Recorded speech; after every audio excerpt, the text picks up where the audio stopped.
যাওয়ার আগেই ওনার কাছ থেকে আমি জ্ঞান অর্জন করেছি। আলহামদুলিল্লাহ, বাংলাদেশের অসংখ্য ডক্টরের ওস্তাদ উনি এবং অসংখ্য মাদানির ওস্তাদ উনি। আলহামদুলিল্লাহ, শায়েখের পাশে বসে দু চারটা কথা বলছি, এটা আমি নিজেকে ধন্য মনে করছি। আলহামদুলিল্লাহ। তো আজকে আমাদের আলোচনার বিষয় প্রতিকূল পরিবেশে ইমানের পরিচর্যা। আজকে আলোচনা রাখছেন শায়েখ আকরামুজ্জামান বিন আব্দুস সালাম হাফিজাহুল্লাহ, চেয়ারম্যান ইহয়া সুন্নাহ ফাউন্ডেশন, ঢাকা, বাংলাদেশ। তো শায়েখকে গুরুত্বপূর্ণ বিষয়ে আলোচনা করার জন্য অনুরোধ করছি। আল্লাহ রাব্বুল আলামিন আমাদের আলোচনার মাধ্যমে যেন সকল কিছু ইমানের পরিচর্যার ক্ষেত্রে আমরা আল্লাহ তাআলা আমাদেরকে এই জ্ঞান দান করেন এবং তার এই আলোচনার মাধ্যমে আমরা সকলে যেন উপকৃত হই।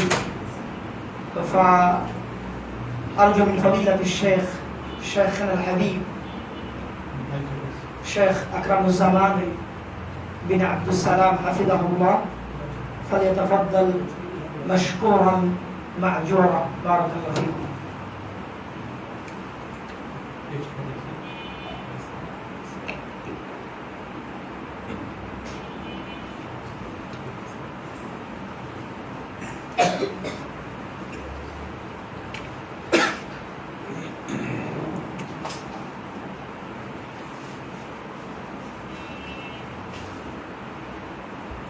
السلام عليكم ورحمة الله وبركاته. إن الحمد لله نحمده ونستعينه ونستغفره ونعوذ بالله من شرور أنفسنا ومن سيئات أعمالنا. من يهده الله فلا مضل له ومن يضلل فلا هادي له. وأشهد أن لا إله إلا الله وحده لا شريك له وأشهد أن محمدا عبده ورسوله. يا أيها الذين آمنوا اتقوا الله حق تقاته ولا تموتن إلا وأنتم مسلمون. يا أيها الناس اتقوا ربكم الذي خلقكم من نفس واحدة وخلق منها زوجها وبث منهما رجالا كثيرا ونساء. واتقوا الله الذي تساءلون به والأرحام إن الله كان عليكم رقيبا. يا أيها الذين آمنوا اتقوا الله وقولوا قولا سديدا يصلح لكم أعمالكم ويغفر لكم ذنوبكم ومن يطع الله ورسوله فقد فاز فوزا عظيما. أما بعد فإن خير الحديث كتاب الله وخير الهدي هدي محمد صلى الله عليه وسلم وشر الأمور محدثاتها وكل محدثة بدعة وكل بدعة ضلالة وكل ضلالة في النار. أما بعد فأعوذ بالله من الشيطان الرجيم. إن الذين قالوا ربنا الله ثم استقاموا تتنزل عليهم الملائكة ألا تخافوا ولا تحزنوا وأبشروا بالجنة التي كنتم توعدون.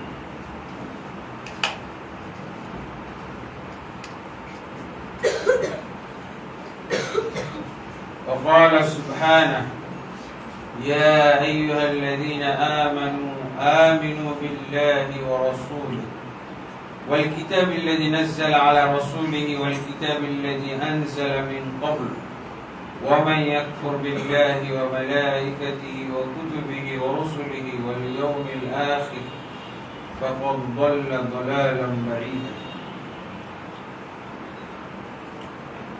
وقال النبي صلى الله عليه وسلم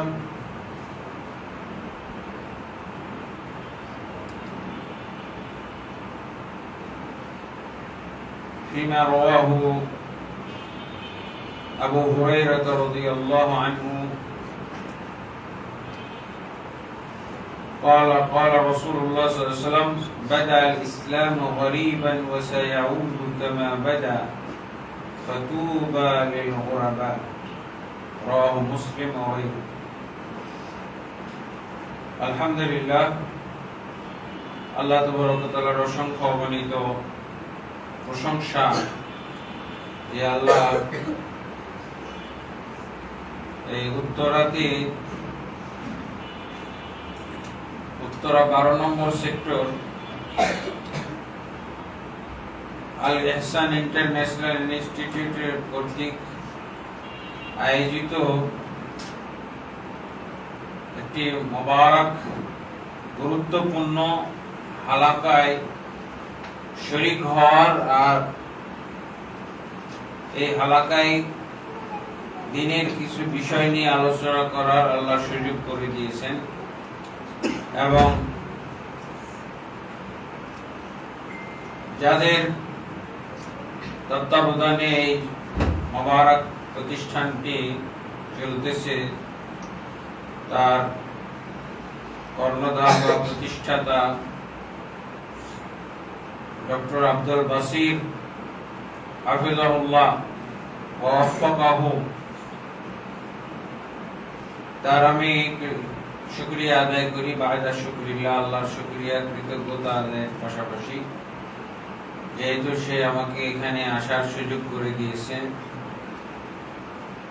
যদিও সে পরিচয় দিয়েছে আমার ছাত্র কিন্তু সে লেখাপড়া করে মদিনা ইউনিভার্সিটিতে 15-16 বছর আমি তো 4 বছর পড়াশোনা করেছি ও তো 15-16 বছর লেখাপড়া করে এখন আমার চেয়েও অনেক ইলমে জ্ঞান গরিমায় গবেষণায় সে এগিয়ে গেছে এবং এটা স্বাভাবিক শিক্ষক সবসময় জ্ঞানে বেশি থাকে না ছাত্র জ্ঞানে বেড়ে যেতে পারে এটা হলো স্বাভাবিক জাদাহুল্লাহু ওয়া জাদানি আল্লাহু ইলমান ওয়া আমালান ওয়া উমকান في الدراسة الإسلامية اللهم آمين নবী মুহাম্মদ রাসূলুল্লাহ সাল্লাল্লাহু আলাইহি ওয়াসাল্লামের প্রতি অসংখ্য অগণিত দরুদ ও সালাম নাযিল হোক আল্লাহুম্মা সাল্লি আলাইহি ওয়া বারিক আলাইহি আল্লাহুম্মা সাল্লিম আলাইহি আসলে আমাকে খুবই আনন্দ লাগছে যে উত্তরাতে আল্লাহ তাবারক ওয়া তাআলা এরকম একটা হালাকার ব্যবস্থা করে দিয়েছেন আরো এরকম হালাকা বিভিন্ন জায়গায় ব্যবস্থা হোক এটা কামনা করি ইনশাআল্লাহ ভবিষ্যতে আরো বাড়তে থাকবে যেহেতু এখানে অনেক ভাইয়েরা আছেন তারা যদি এটার গরজ অনুভব করেন দ্বীনের দাওয়াত ঈমান এবং সহি আকীদার দাওয়াত ব্যাপকতা লাভ করুক এটা যারাই চাইবে তাদেরই এটা মাথার একটা ব্যথা আর তাদেরই গুরুত্ব দেওয়া দরকার আর উত্তর এমন একটা এলাকা এখানে কোন সহি আকীদার মসজিদ নাই কোন স্থায়ী কোন প্রতিষ্ঠানও নাই সব ভাড়া এবং ভাসমান অবস্থায় চলতেছে আল্লাহ তাবারক ওয়া তাআলা স্থায়ীভাবে আমাদেরকে একটা মার্কাজ একটা গবেষণা কেন্দ্র একটা প্রতিষ্ঠান ব্যবস্থা করে দিন আল্লাহুম্মা আমিন এবং এটা আল্লাহর জন্য সহজ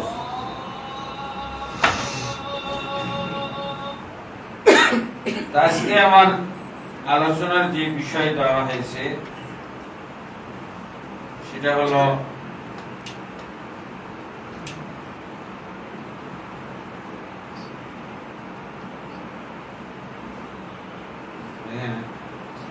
প্রতিকূল পরিবেশে ঈমানের পরিচর্যা তো এই বিষয়ে আমরা কোরআন এবং হাদিস থেকে আপনাদের উদ্দেশ্যে ইলমি কিছু কথা বলার চেষ্টা করব যে কথার যেন আমি উপকৃত হইতে পারি, আপনারাও উপকৃত হইতে পারেন। আল্লাহ তাবারক ওয়া তাআলা এরকম ইলম বা এরকম কিছু কথা রাখার, আলোচনা রাখার আল্লাহ যেন তৌফিক দান করেন। সবাই দোয়া করবেন। আসলে বিষয়টা একটু ব্যাখ্যা দরকার। প্রতিকূল পরিবেশে ঈমানের পরিচর্যা, মানে বিষয়টা একটু আমাদের ব্যাখ্যা করা দরকার। ঈমান তো আমরা মোটামুটি যখন এই প্রতিষ্ঠানে আসা যাওয়া করি অনেকে আমরা জানি। ঈমান, ইসলাম এই শব্দগুলো খুবই পরিচিত শব্দ। এগুলোই তো হলো আসল শব্দ, যেই শব্দের সাথে আমরা নিজেদেরকে পরিচিত করে থাকি, পরিচয় দিয়ে থাকি এবং আমাদের ধর্মীয় অস্তিত্ব এই শব্দগুলোর সাথে রয়েছে। আসলে প্রতিকূল যখন আমরা বলছি তখন অনেক অনুকূলটা কি? প্রতিকূল পরিবেশ শুধু আজকে না। রাসূলুল্লাহ সাল্লাল্লাহু আলাইহি ওয়াসাল্লাম যখন নবুয়ত লাভ করেন, এই নবুয়ত লাভ করার সময় ঈমানের প্রতিকূল অবস্থা বিরাজ করছিল। ওইটার সাথে আমাদের মিলাইতে হবে। ঈমানের প্রতিকূল যদি কোনো পরিবেশ আমরা দেখতে চাই, বুঝতে চাই, তাহলে অবশ্যই রাসূল সাল্লাল্লাহু আলাইহি ওয়াসাল্লাম এবং সাহাবীদের যুগে ফিরে যেতে হবে। ওখান থেকে আমরা আসল প্রতিকূল পরিবেশ জানতে পারব। রাসূলুল্লাহ সাল্লাল্লাহু আলাইহি ওয়াসাল্লাম যে পরিবেশে এসেছিলেন সেই পরিবেশটা ছিল কাফের, মুশরিক এবং জাহিলি যুগ, জাহিলিয়ে সমাজ। তো সেখানে তো ঈমানের প্রশ্নই ওঠে না। সর্বপ্রথম রাসূলুল্লাহ সাল্লাল্লাহু আলাইহি ওয়াসাল্লাম মানুষকে ঈমানের দাওয়াত দিলেন। ঈমান বলতে সেই ঈমানের দাওয়াত দিলেন যেই ঈমান হলো খাঁটি ঈমান, শিরক মুক্ত ঈমান, কুফর মুক্ত ঈমান, নিফাক মুক্ত ঈমান। এই ঈমানের যখন আল্লাহ রাসূল সাল্লাল্লাহু আলাইহি ওয়াসাল্লাম দাওয়াত দিয়েছিলেন, সেই পরিবেশটা ছিল প্রতিকূল পরিবেশ। সেখানে ছিল পরিবেশটা ঈমান বিরোধী, কাফের, মুশরিক এবং জাহিলি সমাজের লোকদের মাঝে আল্লাহ রাসূল সাল্লাল্লাহু আলাইহি ওয়াসাল্লাম প্রথম ঈমানের দাওয়াত দিলেন। এবং ঈমানের দাওয়াত দেওয়ার আগে একটা ভূমিকা ছিল। রাসূলুল্লাহ সাল্লাল্লাহু আলাইহি ওয়াসাল্লাম ঈমানের পূর্বে ঈমানের ভূমিকা স্বরূপ দাওয়াত দিয়েছিলেন। সেটা কি? ইলমের দাওয়াত।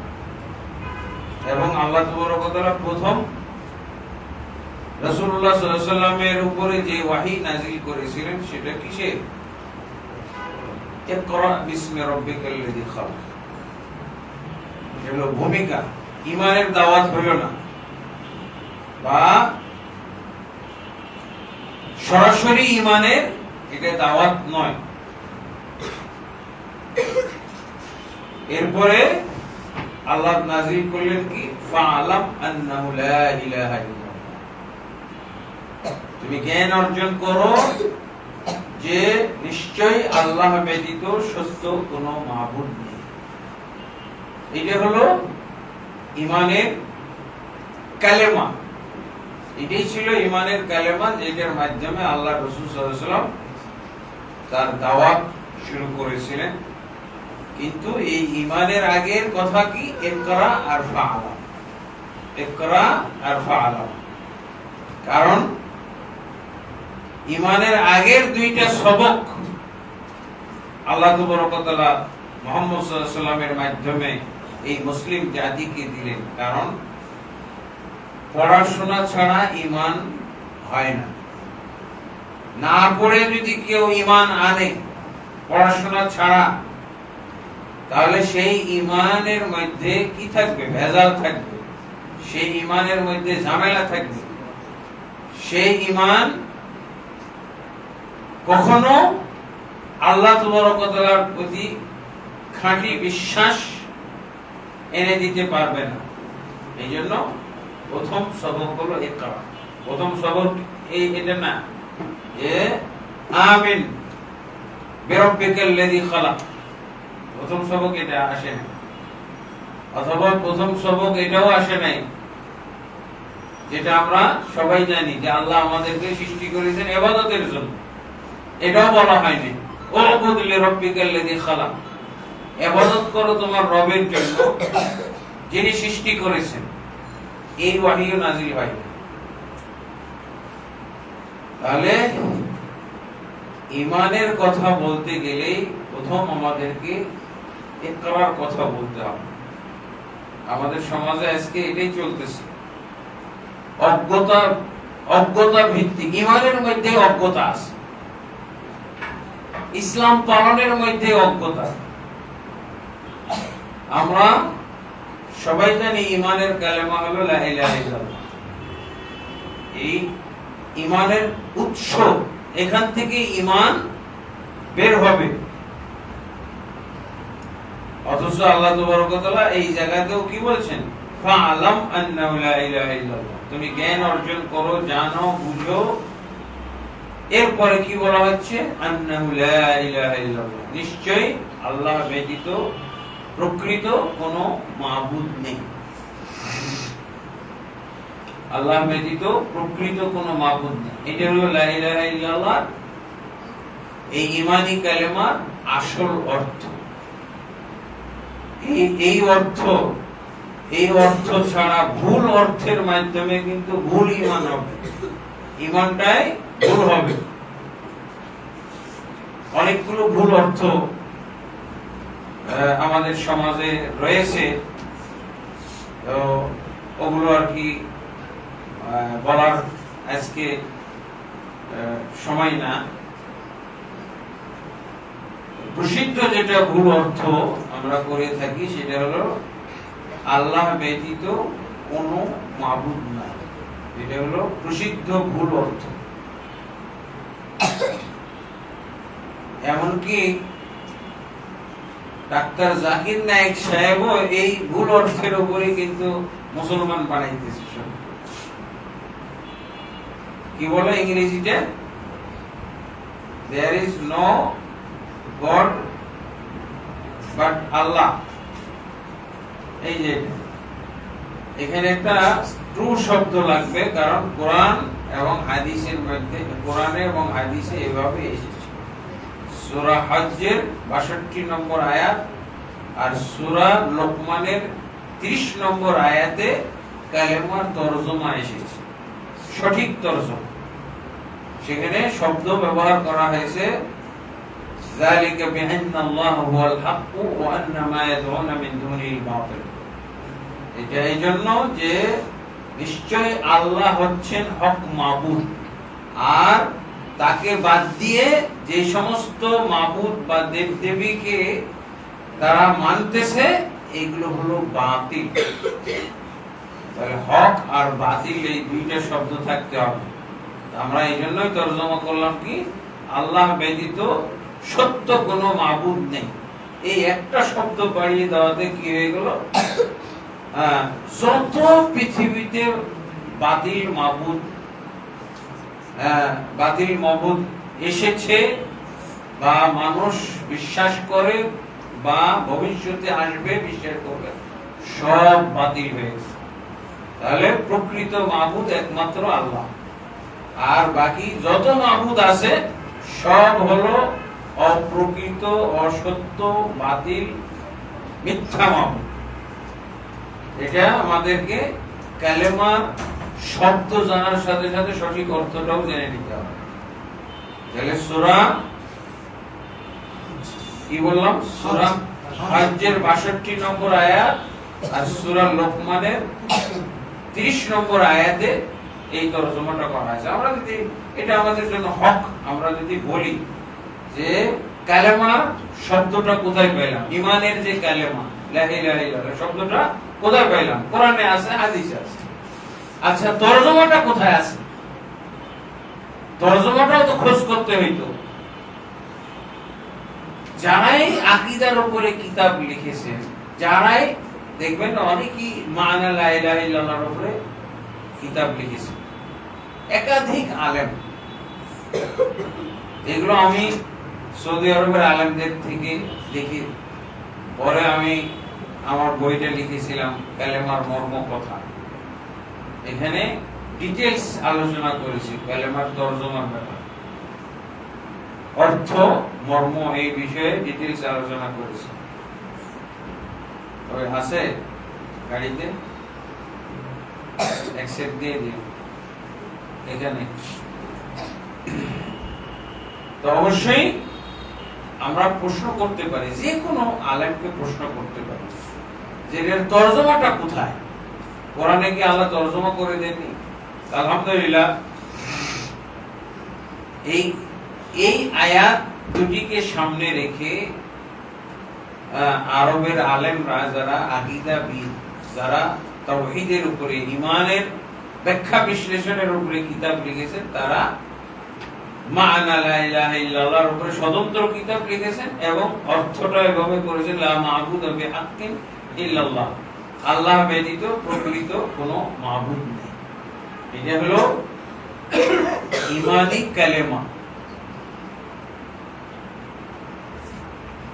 আর যদি আমরা বলি আল্লাহ ব্যতীত কোনো মাবুদ নাই, তাহলে এটা কোরআনের অনেক আয়াত অস্বীকার করা হবে। কারণ কোরআনে আল্লাহ অনেক বাতিল মাবুদের উল্লেখ করেছেন, তালিকা বলেছেন, অনেক সময় সিরিয়াল করে বলেছেন বাতিল মাবুদ। তো বাতিল মাবুদ গুলোকে আমরা কি করব? বাতিল মাবুদের উল্লেখ করে তাদেরকে বাতিল ঘোষণা করব। বাতিল মাবুদ জেনে বুঝে প্রত্যাখ্যান করব, বাতিল ঘোষণা করব। এর মাধ্যমে কি হবে? আল্লাহর প্রতি ঈমান, আল্লাহর তাওহীদ ওয়াহদানিয়াতের ঘোষণাটা, স্বীকৃতিটা আরো ভালো হবে, আরো নিখুঁত হবে। অনেক সময় তো আল্লাহ রাসূল সাল্লাল্লাহু আলাইহি ওয়াসাল্লাম নিজেও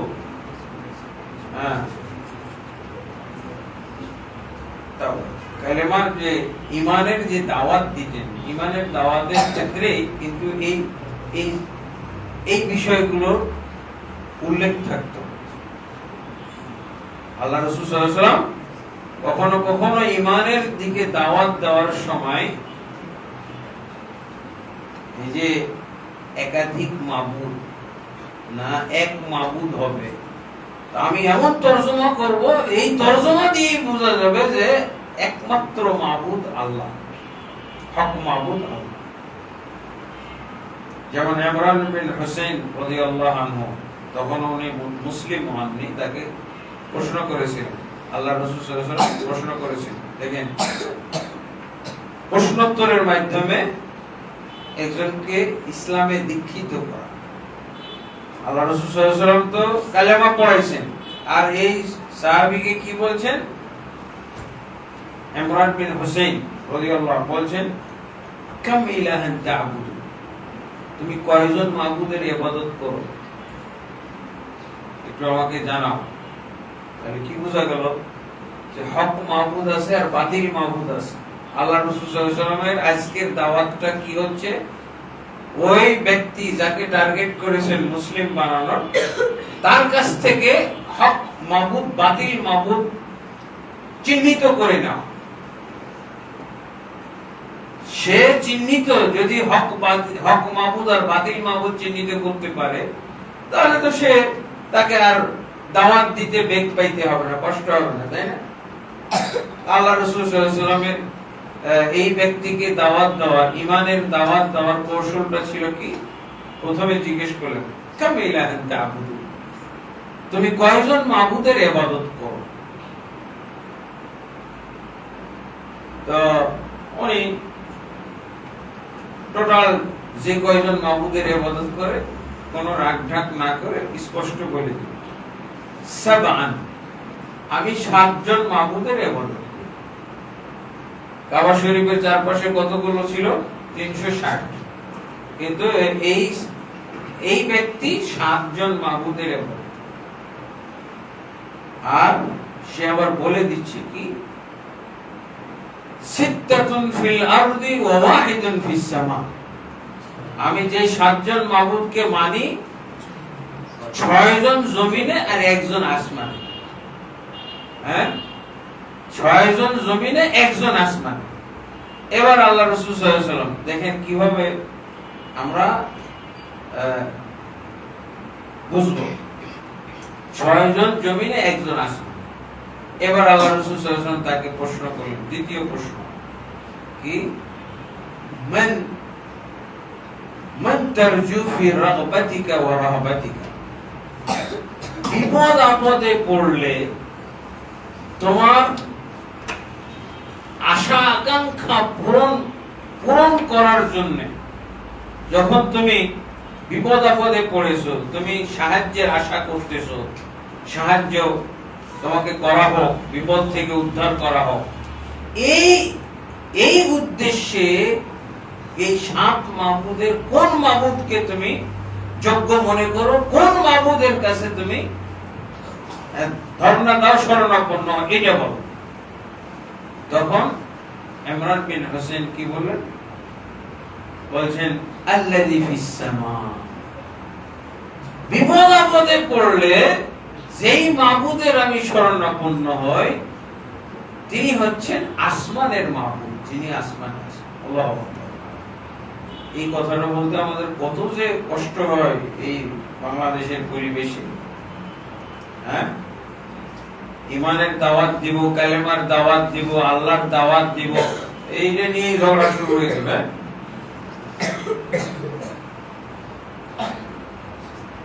আল্লাহ, কারণ আমাদের দেশের মুফতি, মুহাদ্দিস, শাইখুল হাদিস সবাই কি পীর, মুর্শিদ, মাশায়েখ সব কি বলছে? মুরিদদেরকে, জনগণকে শিখাইতেছে আল্লাহ মুমিনের কলবের মধ্যে। 70 লক্ষ মুরিদের পীর সব এটাই জানতেছে, মুমিনের কলবের মধ্যে আল্লাহ। নাউজুবিল্লাহ। আর এদিকে বলতেছে আল্লাহ সর্বত্র বিরাজমান, আল্লাহ সর্বত্র বিরাজমান, একবারে জোর সরে বলতেছে। আর আমাদের ডক্টর আবু বকর জাকারিয়া হাফেজাহুল্লাহ, উনি তো ডাইরেক্ট বলতেছে, যে বলবে আল্লাহ সর্বত্র বিরাজমান ও কাফের, কাফের মুরতাদ। দেখেন কি অবস্থা। অথচ সাহাবী কি বললেন? যিনি বিপদ আপদে সাহায্য করেন বা যার শরণাপন্ন হয়, তিনি হলেন আসমানের মাবুদ, আসমানে যিনি রয়েছেন। তারপরে আল্লাহ রাসূল সাল্লাল্লাহু আলাইহি ওয়াসাল্লাম এবার ডাইরেক্ট দাওয়াত দেওয়ার সুযোগ পেলেন। উতরুকি সিত্তা ওয়া আবুদুল্লাযী ফিস সামা, তোমার মুখ দিয়ে স্বীকৃতি এসেছে যে তোমার 7 মাবুদের মধ্যে 6 মাবুদ হলো অকেজো, ব্যর্থ, আসমানের মাবুদ তোমার কাজে লাগে। অতএব এই ব্যর্থ মাবুদগুলোকে ত্যাগ করো, আসমানের যিনি আছেন সেই মাবুদকে তুমি তাহলে কি বলে ইবাদত করো, সেই মাবুদের পূজা করো। এভাবে ইমরান বিন হোসেন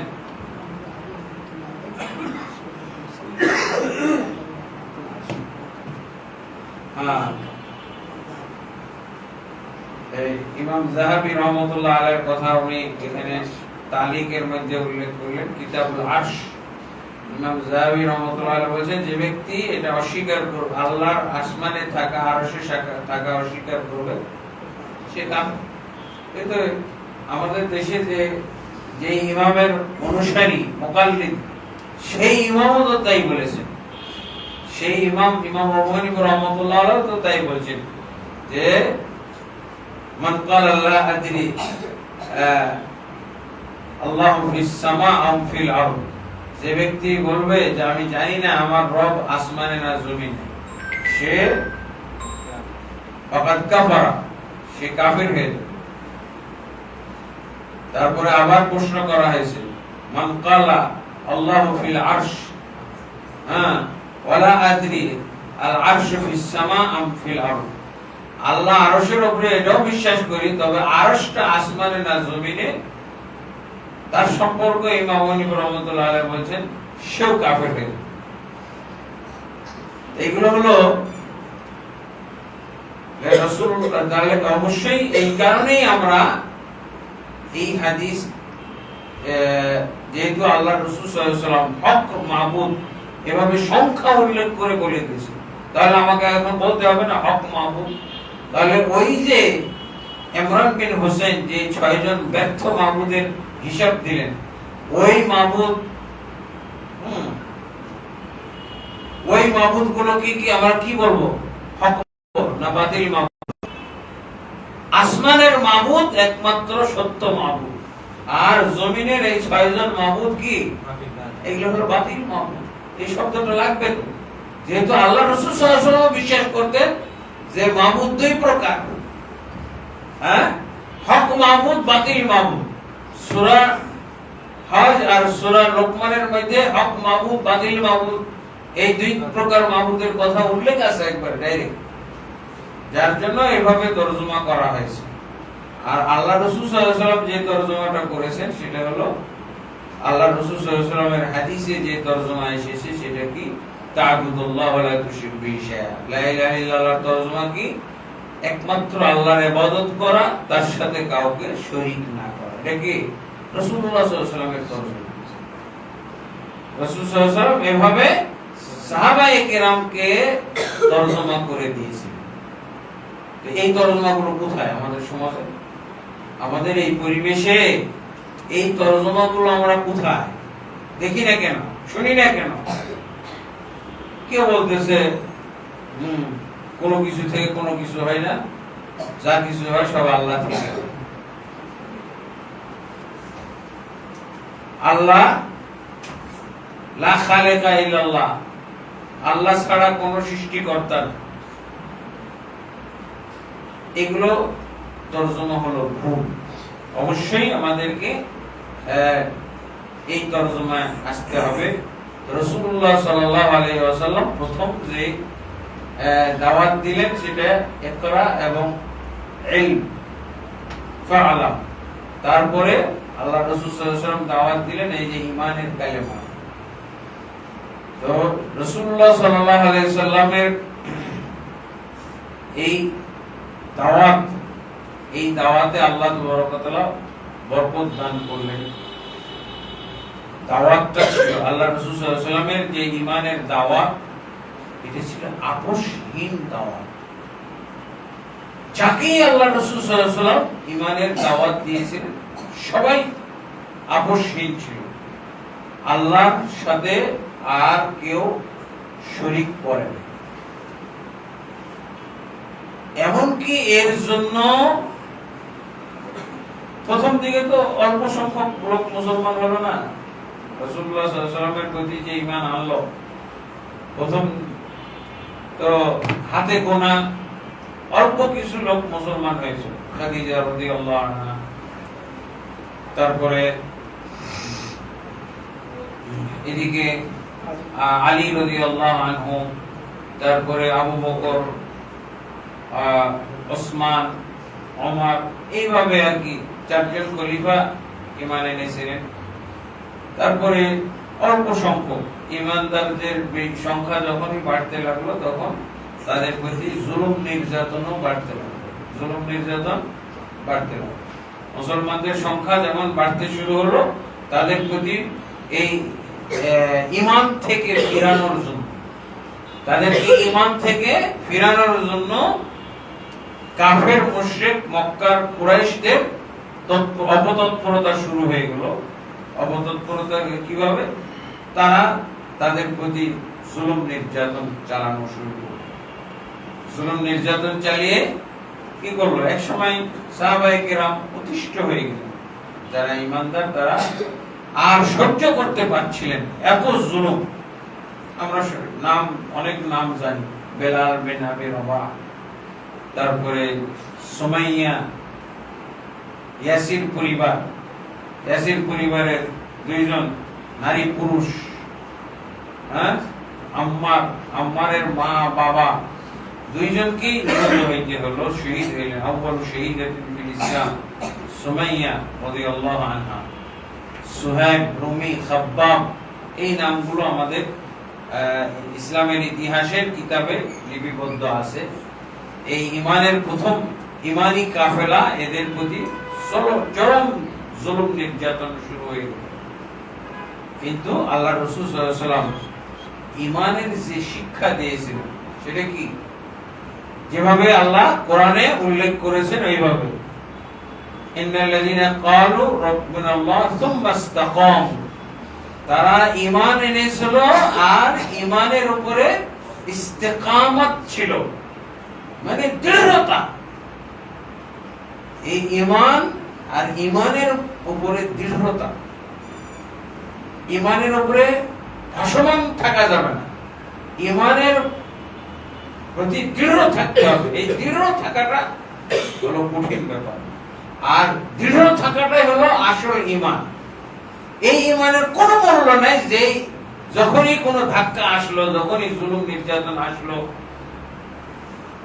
যখনই আপনাকে ঈমান থেকে ফিরে আসার কোন ধরনের প্রেসার দেওয়া হলো আর আপনি ঈমান ছেড়ে দিলেন, এরকম ঈমান আনলে এই ঈমানের কোনো বরকত নেই। সাহাবায়ে কেরাম, আল্লাহ রাসূল সাল্লাল্লাহু আলাইহি ওয়াসাল্লাম যাদেরকে দাওয়াত দিয়েছিলেন, তারা প্রত্যেকে ইস্তেকামতের ঈমানের উপরে ইস্তেকামত ছিল, দৃঢ় ছিল, অবিচল ছিল, অটল ছিল। কোন জুলুম নির্যাতন, লোভ, লালসা, দুনিয়াবি স্বার্থ, অর্থ, এগুলো কোনো কিছুকেই তারা পাত্তা দেয় নাই, মূল্যায়ন করে নাই, গ্রহণ করে নাই, শুধু প্রত্যাখ্যান করেছে। এইভাবে আমাদেরকে ঈমান বুঝতে হবে এবং ঈমানের দাওয়াত দিতে হবে। আজকাল আমাদের ঈমানদারের অভাব আছে, অনেক ঈমানদার, 90 থেকে 93% ঈমানদার মুমিন মুসলিম, কিন্তু আমরা কি দেখি? এই মুসলমানদের জন্যই ইসলাম পাত্তা পাইতেছে না বাংলাদেশে। মুসলমানদের, এই মুসলমানদের ঠেলায় ইসলাম আসতে পারে না, কল্পনা করতে পারি না। যদি সত্যিকার অর্থে আমরা যদি ঈমানদার হইতে পারতাম আর ঈমানের উপরে যদি আমাদের দৃঢ়তা থাকতো, তাহলে কিসের দল আর কিসের রাজনৈতিক দল গঠন করে, আর কিসের ভোট, আর কিসের নির্বাচনী প্রচারণা, এগুলো আমরা যেভাবে নির্বাচনী প্রচারণা করতেছি, আমরা যদি এইভাবে ঈমানটা বুঝতাম, ঈমানের দাওয়াত দিতাম, আল্লাহু আকবার। আমার মনে হয় এই যে নির্বাচনের যে ক্যানভাস প্রচারণা হয়, দাওয়াত হয়, এরকম যদি ইসলামের দিকে দাওয়াত হইতো, একেবারে খুব সহজেই আমরা এই দেশে ইসলাম কায়েম করতে পারতাম, ইসলাম রাষ্ট্র হইতো। বাড়ি কোনো লজ্জা নাই, শরম নাই, কোন ধরনের ইতস্তত নাই, বাড়িতে একাধিক জন যাইতেছে, পায়ে পড়তেছে, নাউযুবিল্লাহ। কিসের জন্য? এই দুনিয়ার প্রতি ঈমানের দাওয়াত, দুনিয়ার ঈমানের দাওয়াত, দুনিয়ার প্রতি ঈমান, পদের প্রতি ঈমান, লোভ লালসার দাওয়াত, এগুলো পদ পাবেন। আমাকে এক হতভাগা বলতেছে, মসজিদের মোতাওয়াল্লি, যে আমাকে আমাকে কিছু টাকা দেন, অথবা আমার জমিটা বিক্রি করে দেন 2 কোটি টাকা, কি হবে? আমি ভোটে দাঁড়াই দিচ্ছি, ইসলামী দল থেকে ভোটে দাঁড়াবে। আর কি হবে? যখন উনি ক্ষমতায় আসবে, তো মনে করেন যে আপনি ক্ষমতায় আছেন, আপনার নির্দেশে এলাকা চলবে। আমার এরকম প্রস্তাব আমাকে যদি ডাইরেক্ট প্রধানমন্ত্রী বানিয়ে দেওয়া হয়, কোনো ভোটাভুটি ছাড়া, কোনো নির্বাচন ছাড়া, কোনো প্রতিদ্বন্দ্বিতা ছাড়া, যদি বাংলাদেশের প্রধানমন্ত্রীর প্রস্তাব দেওয়া হয়, যেমন ভাবে ডক্টর ইউনূস চলে আসছে না, কোনো ভোট লাগছে, তার নির্বাচন করতে হয়েছে, উনি যেভাবে আসছে এটা পদ্ধতি ইসলামী, কিন্তু লোক অনিসলামী, লোক অনিসলামী, উদ্দেশ্য অনিসলামী, কোন ইসলামী, কিন্তু এভাবে ইসলামের নির্বাচন হওয়ার কথা। ডক্টর ইউনূস এবং তার যারা কি বলে উপদেষ্টা মন্ডলী, এটা হলো ইসলাম, এইভাবে ইসলামের সরকার নির্বাচন হবে, এইভাবে দেশে ইসলামী হুকুমত তৈরি হবে এবং শাসক নির্বাচিত হবে। এইভাবে এই যে এখন যেটা চলতেছে, এই হইচই, এই যে দৌড় ঝাঁপ, এই যে নির্বাচনী প্রচারণা, এই যে টাকা পয়সা খরচ, এই যে পোস্টার, এই যে ক্যানভাস, এই যে এগুলো সব বাতিল, সব বাতিল, এগুলো ইসলামে নাই। ইসলামী দল করুক আর অনিসলামী দল করুক, এগুলোর কোনো অস্তিত্ব নেই। ইসলাম অনিসলামী পদ্ধতি, তার একেবারে A to Z সবই অনিসলামী। ইসলামে তো একজন নেতা হওয়ার দাবি করতে পারে, দাবি করতে পারে, আর ও দাবি করার জন্য লাইন ধরতেছে, টাকা দিতেছে। আর যদি সে মনোনয়ন কি বলে এটাকে, মনোনয়ন পত্র না পায়, তাহলে যুদ্ধ লাগাই দিচ্ছে, রোড ঘাট সব ভাঙচুর করে, গাড়ি ঘোড়া সব ভাঙচুর করে ফেলছে। এটা সবই অনিসলাম। আল্লাহ রাসূল সাল্লাল্লাহু আলাইহি ওয়াসাল্লাম বলছিলেন যে ইন্না লা নাস্তাঈনু আলা আমালিন মান তাওয়াবা, আমাদের নিয়ম হলো, রাসূলের নিয়ম হলো, ইসলামের নিয়ম হলো, যে কেউ যদি কোনো পদের জন্য সে আবেদন করে, লালায়িত হয়, আল্লাহ রাসূল সাল্লাল্লাহু আলাইহি ওয়াসাল্লাম কোশ্চিন কালে এরকম লোককে আমরা পদ দিব না, তাকে আমরা ক্ষমতায় বসাবো না। এখানেই তো আনফিট, সব আনফিট, একজনকেও দেওয়া জায়েজ নেই। যাই হোক, তো আল্লাহ তাবারক ওয়া তাআলা যে রাসূলুল্লাহ সাল্লাল্লাহু আলাইহি ওয়াসাল্লাম যে ইমানদারদেরকে তৈরি করেছিলেন, এই ইমানদার লোকরা ছিল আপোষহীন। সুমাইয়া কয়দিন হলো ঈমান আনছে, কত প্রকার শিখছে। আল্লাহ রাসূল সাল্লাল্লাহু আলাইহি ওয়াসাল্লাম তো 12 বছর পর্যন্ত শুধু লা ইলাহা ইল্লাল্লাহর দাওয়াত দিয়েছে, এর মধ্যে সালাত নাই, এর মধ্যে দ্বিতীয় রোকনটাও ছিল না। প্রথম রোকনটারই দাওয়াত দিচ্ছেন আল্লাহ রাসূল সাল্লাল্লাহু আলাইহি ওয়াসাল্লাম 12 বছর, 11.5 বছর, সূক্ষ্ম হিসাব হলো 11.5 বছর। এর মধ্যে দ্বিতীয় রোকন, তৃতীয়, চতুর্থ, পঞ্চম এগুলো একটাও ছিল না, শুধুমাত্র লা ইলাহা ইল্লাল্লাহ। এই তখনকার কথা হলো এগুলো, মান ক্বালা লা ইলাহা ইল্লাল্লাহ দাখালাল জান্নাহ, মান শাহিদা লা ইলাহা ইল্লাল্লাহ দাখালাল জান্নাহ, ইয়া আইয়ুহান নাস কুলু লা ইলাহা ইল্লাল্লাহ তুফলিহু, হে জনগণ তোমরা লা ইলাহা ইল্লাল্লাহ বলো, সফল কাম হয়ে যাবে, ইহকালে এবং পরকালে সফল কাম হয়ে যাবে। যে ব্যক্তি লা ইলাহা ইল্লাল্লাহ বলবে সে জান্নাতে চলে যাবে, যে লা ইলাহা ইল্লাল্লাহ সাক্ষ্য দিবে সে জান্নাতে যাবে।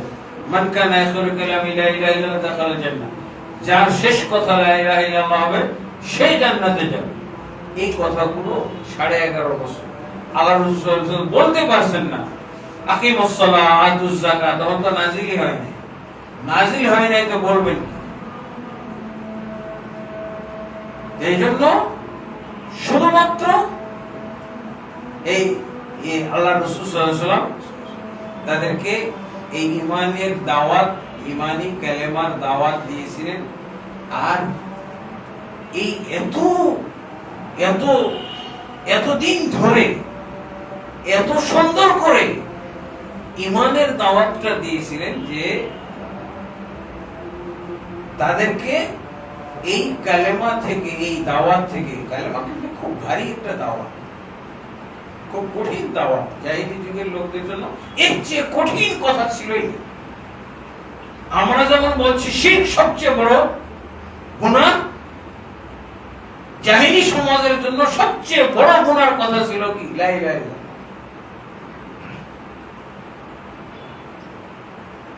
আমরা বলতেছি শিরক হলো সবচেয়ে বড় গুনাহ।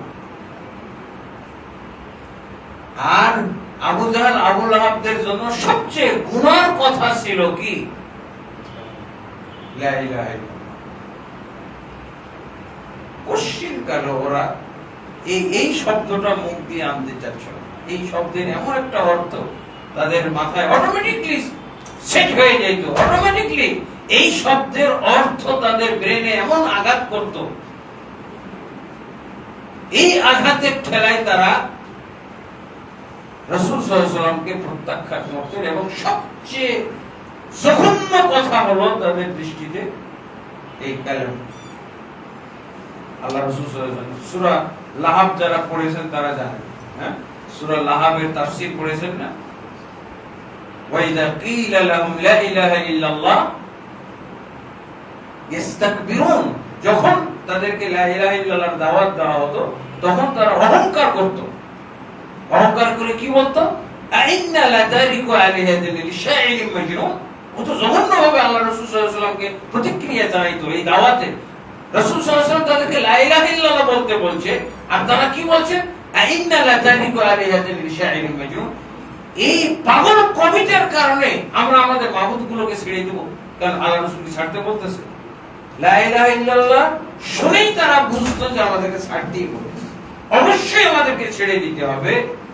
এই অর্থগুলো আল্লাহ রাসূল সাল্লাল্লাহু আলাইহি ওয়াসাল্লাম তাদের ব্রেনে স্থাপিত করেছিলেন। আর আমাদের দেশে লা ইলাহা ইল্লাল্লাহ বলার লোক, এই যে আউল বাউল ফল, এরা কি লা ইলাহা ইল্লাল্লাহ বলে না?